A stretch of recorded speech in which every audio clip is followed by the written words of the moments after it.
இந்த காலை ஜெபத்தின் மூலம் உங்களை சந்திப்பதில் மிகுந்த மகிழ்ச்சி அடைகிறேன். சில வசனங்கள் நமக்கு ஆறுதல் தரும். சில வசனங்கள் நமக்கு நம்பிக்கையை தரும். ஒரு விசுவாசத்தை ஊட்டக்கூடிய ஒரு வசனமாக சில வசனங்கள் இருக்கும். ஆனா, சில வசனங்கள் மட்டும் நம்ம வாழ்க்கைய பார்க்கிற பார்வையே மாற்றிரும். நம்ம ஒரு விதத்துல நம்மளுடைய வாழ்க்கை வாழ்ந்திருப்போம். ஆனா, நம்ம சில வசனங்கள் வாசிக்கும் பொழுது, நம்மளுடைய வாழ்க்கையோட கண்ணோட்டம், நம்ம பார்க்குற கண்ணோட்டத்தையே மாத்தி பார்க்க சொல்லிக் குடுக்கும். அதனால நம்மளுடைய வாழ்க்கையே மாறக்கூடிய ஒரு சூழ்நிலையை உருவாக்கி கொடுக்கும். அப்படிப்பட்ட வல்லமை வாய்ந்தது தான் சில வசனங்கள். இன்றைக்கும் நம்ம பார்க்க போகிற வசனமும் அப்படிப்பட்ட ஒரு வசனம் தான். ஏன்னா, இந்த வசனத்த படிக்கும்போது ஒரு கேள்வி என் மனசுக்குள்ள வந்தது. தேவன் உண்மையாவே என்னுடைய வாழ்க்கைக்கு என்ன விரும்புறார்? என்னுடைய வாழ்க்கையில என்ன இருக்கணும் அப்படிங்கிறத தேவன் விரும்புறார் அப்படிங்கிற ஒரு கொஸ்டின் மார்க் வந்து எனக்குள்ளாக ஒரு எழும்பல் உண்டானது. நான் அழுதுட்டே இருக்கணுமா? இல்ல கஷ்டப்பட்டுக்கிட்டே இருக்கணுமா? இல்ல நான் வாழணும், நான் சந்தோஷமா இருக்கணும் அப்படின்னு இந்த ஒரு கேள்விக்கான ஒரு பதில இந்த ஒரு வசனத்துல எனக்கு கண்டுபிடிக்க ஆண்டவர் உதவி செய்தார். தேவன் ஒரு அழகான ஒரு வசனத்த வாழ்க்கை நம்ம நம்ம எப்படி இருக்கணும், நம்ம எப்படி வாழணும் அப்படிங்கிறத இந்த ஒரு வசனத்துல அழகா சொல்லிக் குடுத்திருக்கிறார் அப்படிங்கிறத நம்ம பார்க்கலாம். இன்றைக்கும் நம்ம இந்த வசனத்த தான் நம்ம சேர்ந்து தியானிக்க போறோம். நிச்சயமாக இந்த வீடியோ மூலமாக ஆண்டவர் உங்களோடு கூட பேசுவார்.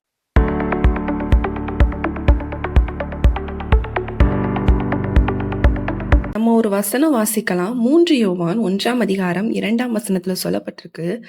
பிரியமானவனே, உன் ஆத்துமா வாழ்கிறது போல நீ எல்லாவற்றிலும் வாழ்ந்து சுகமாயிருக்கும்படி வேண்டுகிறேன்.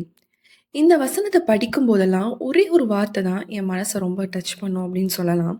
பிரியமானவனே. அதாவது தேவன் நம்மள ஒரு சாதாரண மனிதனா பார்க்கல. அவரோட பிள்ளையாக பார்க்கிறார். ஒரு பிரியமானவர்களாக, தேவனுக்கு நெருங்கினவர்களாக தான் தேவன் நம்மள பார்க்கிறார். இந்த வசனத்துல நீங்க கஷ்டப்படணும், நீங்க போராடிட்டே இருக்கணும் அப்படின்னு சொல்லல. நீ வாழணும், நீ நல்லா இருக்கணும், நீ சுகமா இருக்கணும் அப்படிங்கிற ஒரு வார்த்தை தான் இங்க சொல்லப்பட்டிருக்கு. எவ்வளவு பேரு என் வாழ்க்கை இப்படியே தான் இருக்கு அப்படின்னு நினைச்சிட்டு இருக்கோம். ஆனா சிலர் பாருங்க, ஒரு நல்ல ஒரு லைஃப யோசிச்சு பார்க்க கூட பயப்படுவாங்க. ஏன்னா, நான் என் லைஃப் நல்லா இருக்கணும் அப்படின்னு நான் யோசிக்கிறேன் அப்படின்னா, நாளைக்கு அது வந்து எனக்கு கிடைக்கலன்னா, அது எனக்கு ஒரு பெரிய ஏமாற்றமா இருக்கும். அதனால இப்படி இருக்கிற மாரியே இருக்கட்டும், அவ்வளோதான். அப்படின்னு அந்த லெவல்ல கூட இருக்கிறவங்களும் இருக்காங்க. ஆனா தேவன் சொல்றது என்ன தெரியுமா? உன் வாழ்க்கை நல்லா இருக்கணும். நீ சுகமா இருக்கும்படி வேண்டுகிறேன் அப்படிங்கிறத ஆண்டவர் இங்க வந்து சொல்றார்.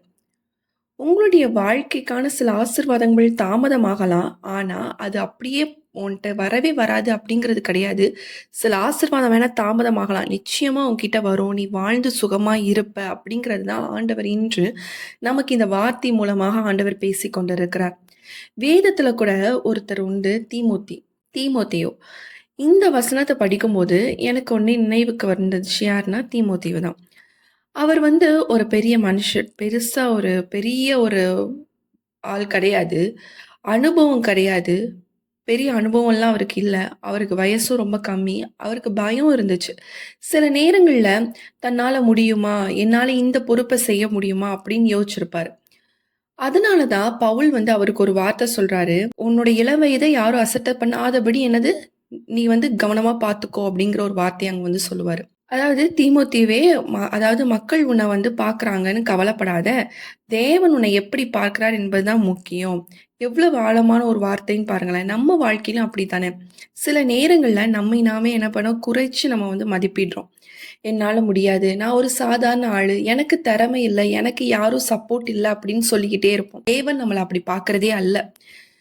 தீமோத்தேயுவ பார்த்தபோது இளைஞனா பார்க்கல. இவன் ஒரு யங்ஸ்டரு. இவன் அப்படின்னு ஆண்டவர் பார்க்கல. அவரோட ஃப்யூச்சர் ஆண்டவர் வந்து பார்த்தார்.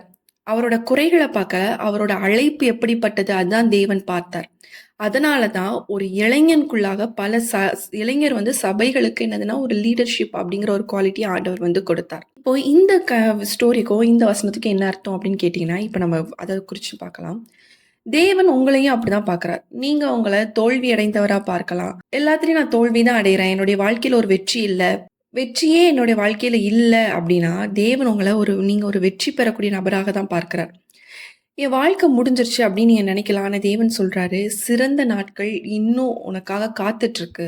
நீ இப்போ இருக்கிற பிரசன்ட் பார்த்து கவலைப்பட்டு உடைஞ்சிட்டு இருக்க. ஆனா உன்னோட சிறந்த நாட்கள், பெஸ்ட் டேஸ் வரப்போகுது. பக்கத்துல வந்துட்ட அப்படிங்கிறத ஆண்டவர் சொல்றார். என்னால முடியல அப்படின்னு சொல்லலாம். ஆனா தேவன் உங்ககிட்ட சொல்றாரு, நான் உன் கூட தான்ப்பா இருக்கிறேன். உன்னால டிராவல் பண்ண முடியும். நீ இன்னும் போ அப்படின்னு சொல்லி ஆண்டவர் உங்ககிட்ட பேசிக்கிட்டே இருக்காரு. அதனால தான் மற்றவங்க என்ன சொல்றாங்கன்னு கவலைப்படாதீங்க. கடந்த காலம் உங்களோட பாஸ்ட் என்ன எப்படி வேணாலும் இருக்கலாம். அதெல்லாம் நீங்க ஆண்டவர் சமூகத்துல ஒப்பு கொடுத்து அத முடிச்சுட்டு, உங்களோட வாழ்க்கை நீங்க சுகமா இருக்கும்படி ஆண்டவர் என்ன பண்றாரு அப்படின்னா விரும்புகிறார். அததான் இன்று அந்த வார்த்தை நமக்கு நீங்க பிரியமானவர்கள். அத புரிஞ்சுக்கோங்க. நீங்க வாழணும். நல்ல ஒரு செழிப்பான ஒரு வாழ்க்கையாக நீங்க வாழணும். நீங்க சுகமா இருக்கணும். இப்படிங்கிற காரியத்த தான் ஆண்டவர் இன்று சொல்றாரு. ஒருவேளை நீங்க உங்களோட நிலைமைய குறிச்சு நான் இப்படிதான், அப்படிதான்ட்டு நீங்க உங்களையே தகுதிய குறைக்காதீங்க. ஆண்டவர் உங்கள பார்க்கிற விதம் வேறு. உங்களுடைய வாழ்க்கை சுகமா இருக்கும்படி ஆண்டவர் விரும்புகிறார் அப்படிங்கிறத இன்று ஆண்டவர் இந்த வார்த்தை மூலமாக உங்களோடு கூட பேசிக் கொண்டிருக்கிறார். நம்ம எல்லாரும் கண்கள மூடி ஜெபிக்கலாம். அன்புள்ள இயேசு சுவாமி அப்பா. அப்பா இந்த ஆண்டவரே காலை வேளைக்காக உமக்கு நன்றி செலுத்துகிற தகப்பனே. அப்பா ஆண்டவரே உன் ஆத்துமா வாழ்கிறது போல நீ எல்லாவற்றிலும் வாழ்ந்து சுகமாய் இருக்கும்படி வேண்டுகிறேன் என்று சொல்லி கொடுத்த வாக்குக்காக நன்றி. இன்று பலருடைய வாழ்க்கையில சுவாமி என்னுடைய வாழ்க்கை இப்படி இருக்கு. இந்த வாக்குத்தத்துக்கும் என்னுடைய வாழ்க்கைக்கும் சம்பந்தமே கிடையாது. தீமோத்தி அன்று நினைக்கலாம், நான் ஒரு சிறு இளைஞன் தானே, என்ன கொண்டு ஆண்டவர் என்ன செய்ய போறார் அப்படின்னு நினைத்திருக்கலாம். அவருடைய வாழ்க்கை அதே மாதிரி போயிருக்கலாம். ஆனா ஆண்டவர் நீர் அவருடைய எதிர்காலத்தை பார்க்கிறீர், அவருடைய அழைப்பை பார்த்திருக்கிறீர். ஆண்டவரே அவரை நீர் ஊழியத்துல பயங்கரமா எடுத்து பயன்படுத்தினீராச்சா. ஆண்டவரே இன்று அவரை பத்தி பேசப்படுகிறது என்றால் கர்த்தர் நீர் அவரை எடுத்து வல்லமையாய் பயன்படுத்திருக்கிறீர். அதே போல கர்த்தாவே இந்த வீடியோவை பார்த்து கொண்டிருக்கிற ஒவ்வொருத்தர் மீதும் ஒரு விசேஷித்த அனாயிட்டிங் இறங்கட்டும் இயேசுவின் நாமத்தினால ஜெபிக்கிற தகப்பனே. இந்த நேம் ஆஃப் ஜீசஸ், ரிசீவ் இந்த நேம் ஆஃப் ஜீசஸ். ஒரு வல்லமை ஆண்டவரே பரலோகத்திலிருந்து ஒரு வல்லமை இறங்கட்டும் ராஜா. ஆண்டவரே ஆண்டவரே ஸ்தோத்திரம்.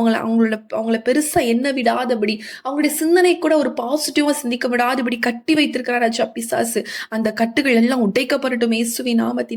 எல்லா சிந்தனை கட்டுகளும் உடைக்கப்படட்டும். ஆண்டவரே ஸ்தோத்திர ராஜா. அவங்க உம்மை பற்றி நினைத்து கொண்டே இருக்க உதவி செய்யுங்க. உம்மை பற்றின யோசனைகள் அவங்களுக்குள்ளாக ஓடட்டும். ஆண்டவரே அவங்களுடைய இருதயத்தை நீங்க ஆளுகை செய்யுங்க. எல்லா நெகட்டிவ் தாட்ஸ் எல்லாத்தையும் உடைக்கிற இயேசுவின் நாமத்தினால எல்லாம் வெளியேறட்டும் ராஜா. அவங்களுடைய இருதயத்துல ஒரு பாசிட்டிவான திங்கிங், எப்பொழுதும் அவங்களுடைய இருதயத்துல இந்த பாசிட்டிவான திங்கிங், பாசிட்டிவ் தாட்ஸ் ஓடிக்கொண்டே இருக்க உதவி செய்யுங்க. என் தேவன் என்னை உயர்த்துவார், நான் வாழ்ந்து சுகமா இருப்பேன்கிற எண்ணம் அவங்களுடைய இருதயத்துல ஓடிக்கொண்டே இருக்கணும். பிசாசானவன் இந்த நாட்கள் ஆண்டவரே பல சூழ்நிலைகளை பார்த்து அவங்கள மடங்கடித்து வைத்துக் கொண்டே இருக்கிறான். ஆனா என் தேவன் அப்படி அல்ல.